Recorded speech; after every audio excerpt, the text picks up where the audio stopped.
Doctora. Muy bien, muchas gracias. Nos damos una aplauso. Vamos, les pido de favor que se pongan, tomen su asiento. Gracias. Vamos a iniciar.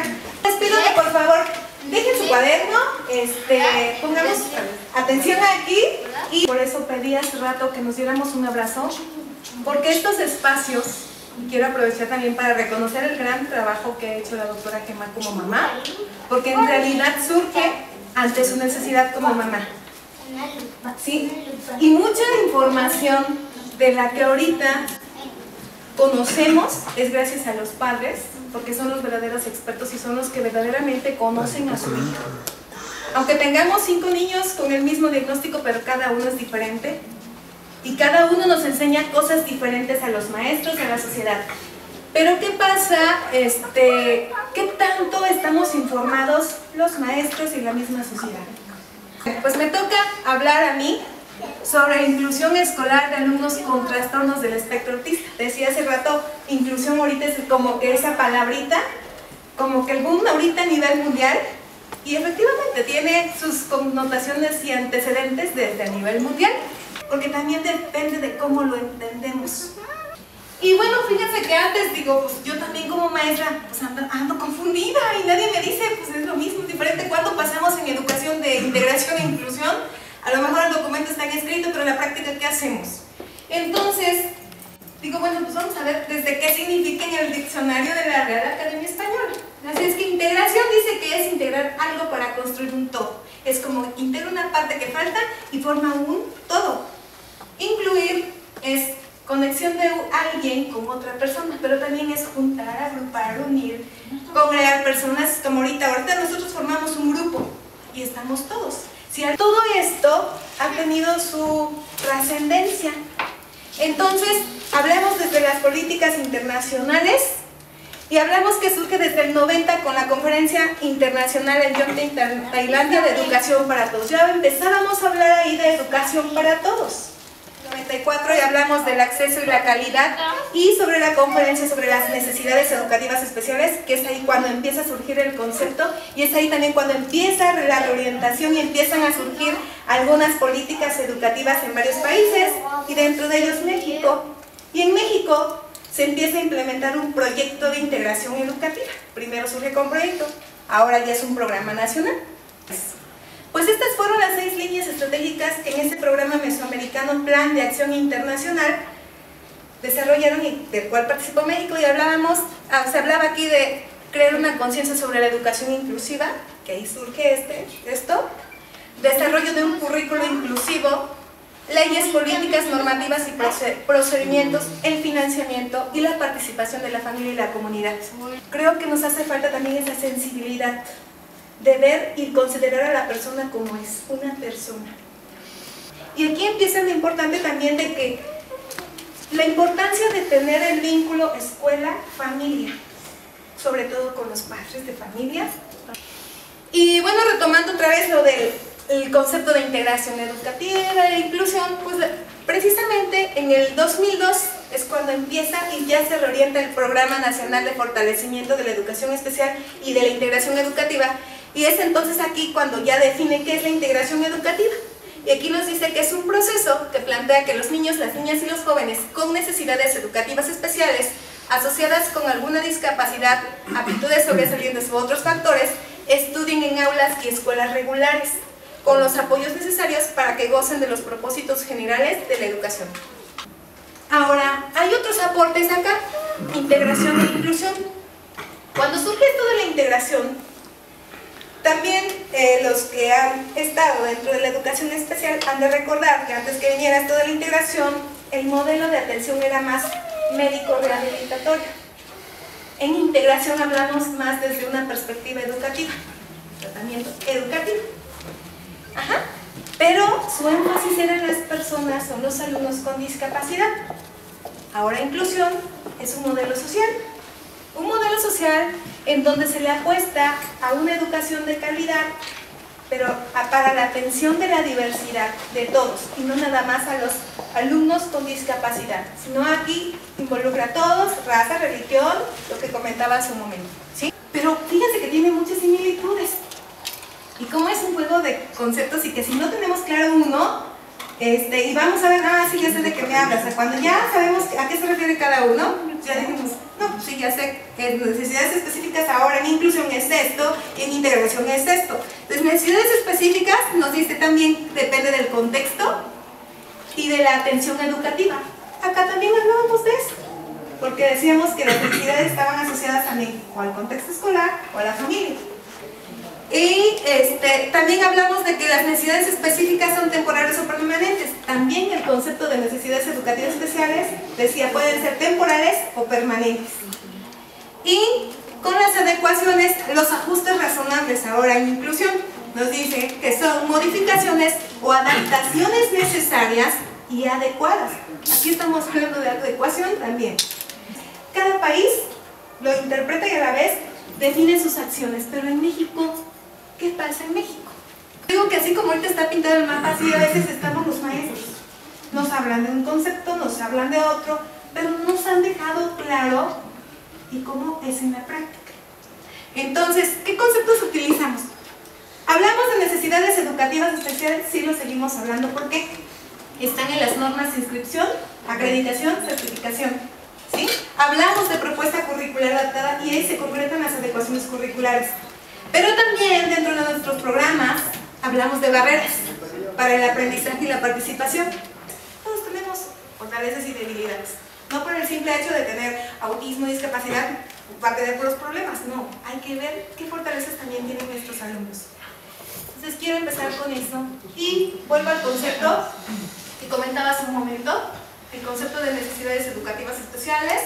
Lo que hace falta es el trabajo multidisciplinar. ¿Qué tanto sabe la maestra de lo que lleva la terapia de lenguaje o la de comunicación? ¿Qué tanto sabe la maestra de que el niño va a lo mejor a su sesión de floor time, pero a lo mejor lo que trabaja la maestra le puede servir para trabajar interacción dentro de la educación física, dentro de los ritmos, dentro de los cantos? ¿Sí? Entonces, sí implica un trabajo colaborativo. Tomando en cuenta ahorita con todo esto de las reformas, dentro del plan y programas de estudios de la educación básica, hablamos de unos principios pedagógicos, que eso es como que lo que fundamenta muchísimo también nuestra práctica educativa. Hablamos de 12 principios y sobre todo hay uno que es lo que nos interesa muchísimo, que es el de inclusión. Y el principio 8 que es favorecer la inclusión para atender a la diversidad. Y con esto estoy diciendo que nuestros niños tienen derecho a estar en la escuela también, ¿sí? A recibir lo que realmente requieren. Pero obviamente que implican retos para los maestros. Porque la realidad es que sí nos hace falta conocer muchas cosas. Algo muy importante que me gusta mucho resaltar es que los niños que están en las escuelas y que está en la norma es de que tienen que tener un informe de evaluación psicopedagógica y una propuesta curricular adaptada. Es decir, una enseñanza en donde se concreten ahí qué requiere el alumno para que acceda al aprendizaje. ¿Y qué es lo que pasa muchas veces? A veces ni siquiera se hace la evaluación o se inicia la propuesta curricular, pero no se lleva a la práctica. No aterriza en la planeación diaria del maestro. Y cuando ya vienen las evaluaciones, ¿y ahora cómo le voy a poner? ¿Qué número le voy a poner? Bueno, y me gusta también esta cita que dice, bueno, la inclusión no consiste en la inserción de las personas con discapacidad en las estructuras existentes, o sea, la escuela, sino en transformar los sistemas con el fin de que incluyan a todos. Las comunidades inclusivas adoptan medidas para ayudar a todos los niños y niñas en el hogar, en las escuelas, en los centros de formación profesional, en actividades deportivas y culturales y en sus comunidades. Las sociedades inclusivas transforman el modo que están organizadas a fin de satisfacer las necesidades de todos los niños y niñas. Y esto de manera concreta viene a decirnos esa igualdad de oportunidades, ¿no? A partir de la escuela ir hacia una sociedad inclusiva. En México, pues hay acciones y muchas que se han hecho, pero están escritas. Pero en realidad, ¿qué está faltando para que se considere que las escuelas realmente son inclusivas? y mucho más para que seamos una sociedad incluyente. ¿Qué faltaría? Pues que en verdad lo realicemos, bueno, Aterrizarlo, ¿no? entenderlo, para empezar que lo expongan a los maestros, porque no lo saben. Yo, por ejemplo, pero sí creo que sí tenemos muchos retos, y uno de ellos es repensar el currículum. Pero ¿qué requiero yo también como maestro? Porque también yo tengo mis necesidades, y una de ellas es conocer, capacitarme. Y creo que tener a un niño dentro de mi escuela es una oportunidad para aprender, porque también de ellos aprendemos. Implica modificar cultura, creencias y organización escolar, pero lo más importante, la actitud. Otro reto es la organización en el aula y la planificación diferenciada. Ese es algo muy importante. Y para hacer una planificación diferenciada implica conocer con quiénes estoy trabajando, desidentificar los estilos y ritmos de aprendizaje de mis alumnos. Otro es de que serán retos para garantizar el acceso, la permanencia y el egreso de todos los alumnos con calidad. ¿Sí? Busca la vinculación con otras instancias. ¿Y aquí a qué me refiero? Yo, maestro, sé que no sé, y eso también hay que ser humildes. Cuando no lo sabemos, no lo sé, y no pasa nada. Pero aquí la diferencia es de que qué hago para buscar. ¿Sí? Y de información y sensibilización. Aquí, si ya hay niños dentro de mi escuela, ¿qué tanto vamos a generar para que mi comunidad educativa, incluyendo a los padres de los otros niños, a mis propios niños, conozcan de que tengo niños con esta condición o con esta discapacidad? Sí implica de que tenemos que informarnos. ¿Cuáles son nuestras expectativas como escuela de nuestros alumnos? Porque nos tenemos que apropiar, son nuestros alumnos, no es alumno de la maestra Blanquita, es de la escuela. ¿Cuáles son las principales debilidades de mi formación docente? ¿Qué me falta aprender para poder responder a este niño? La otra, para las escuelas que tienen maestros o de apoyo, de educación especial o de otros centros, ¿están claramente definidas las funciones de los profesionales de apoyo? La comunidad educativa conoce la función del maestro de apoyo, y en comunidad educativa me refiero también a los padres. Porque hay papás que dicen, pues viene una maestra, pero es una maestra de perrito. No, es una maestra también que forma parte del colectivo docente. Otra, ¿qué materiales de uso común ofrecen más dificultades para los alumnos con necesidades educativas especiales y qué adaptaciones son necesarias para compensarlas? ¿Cuáles son los contenidos que aparecen en las diferentes asignaturas que responden a las necesidades de los alumnos y al contexto? ¿Qué métodos, técnicas, procedimientos y estrategias utilizamos con más frecuencia para favorecer la participación activa del alumno? ¿Son las más adecuadas o necesitamos cambiar? Hablamos también de una evaluación psicopedagógica. Si aquí en la evaluación diagnóstica, desde acá, ya podemos empezar a hacer ajustes a nuestro currículo, sin llegar propiamente a planear una propuesta curricular adaptada. Aquí ya empezamos a hacer ajustes, porque si yo veo que fulanito no avanza, entonces le voy a hacer, a lo mejor con esta otra actividad, ¿no? O le cambio aquí. Y definidas esas necesidades, vamos a ver cómo vamos a intervenir. Y vamos a intervenir a través de esa propuesta curricular adaptada que me va a servir para todo el ciclo escolar. Pero aquí también implica planear y adecuar esas adecuaciones curriculares, marca la redundancia.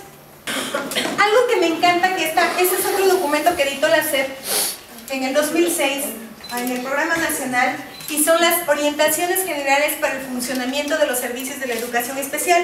Me gusta mucho una de las consideraciones que ahí viene, que dice, definir el procedimiento más adecuado para realizar la evaluación, así como la selección de los instrumentos por aplicar, atendiendo a las características particulares de cada alumno. Es decir, no todos los alumnos requieren ser evaluados de todas las áreas, ni en todos se aplican los mismos instrumentos. ¿Con qué voy a evaluar? En la fase 1 hablamos de una entrevista y un protocolo del desarrollo. En la fase 2 hablamos de guías de observación y de registros. En la fase 3 sí hablamos del IDEA, porque aquí nos sirve mucho, sobre todo para ver cuáles son las fortalezas y debilidades de nuestros chicos en cuestión de funcionalidad, inventarios de juego, guías, etc. En la fase 4 hablamos, ¿qué tomamos en cuenta? Los resultados de la evaluación diagnóstica grupal que hace el maestro de grupo regular, la evaluación continua de sus aprendizajes, esperados y de los contenidos, cuestionario para la valoración del estilo de aprendizaje, el cuestionario para evaluar el contexto escolar a nivel de aula, el cuestionario para el contexto sociofamiliar y entrevistas. Entonces, quiero también entrarme a lo que son las adecuaciones o ajustes curriculares. Hablamos de los dos tipos de ajustes que también nos los propusieron desde el libro verde, de los principios, finalidades y estrategias. Hablamos de las adecuaciones de acceso al currículo y adecuaciones a los elementos del currículo. En los elementos del currículo hablamos de adecuaciones no significativas y de adecuaciones significativas.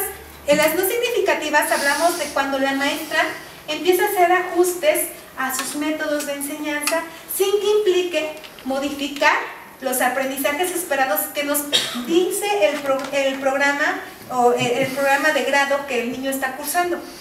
Y la significativa, pues es precisamente cuando la maestra incluso prioriza, simplifica o llega a eliminar alguno de los aprendizajes esperados que tienen marcado el programa de grado para que el niño acceda al aprendizaje. Entonces, todas estas adecuaciones se van a concretar en lo que es la propuesta curricular adaptada.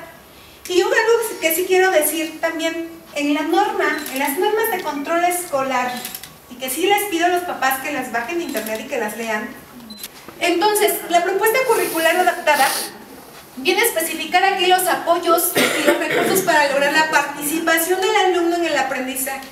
Se planean todos esos recursos, profesionales, materiales, lo que decíamos en el concepto de necesidades, para lograr los propósitos educativos. En este caso, con los programas nos manejan aprendizajes esperados. Me gustan estas dos frasecitas que dicen: tú vales, tú puedes y eres capaz. Yo valgo, yo puedo y soy capaz. ¿Sí? Tenemos que creérnoslas, si no, ¿cómo? Y me gusta también esta imagen porque decimos hoy de las barreras, que en un mundo sin barreras la persona no vive la discapacidad. Si hacemos esas adaptaciones, la persona se desenvuelve. Entonces yo diría discapacidad, dis quiere decir ausencia de capacidad, pero en realidad se tienen.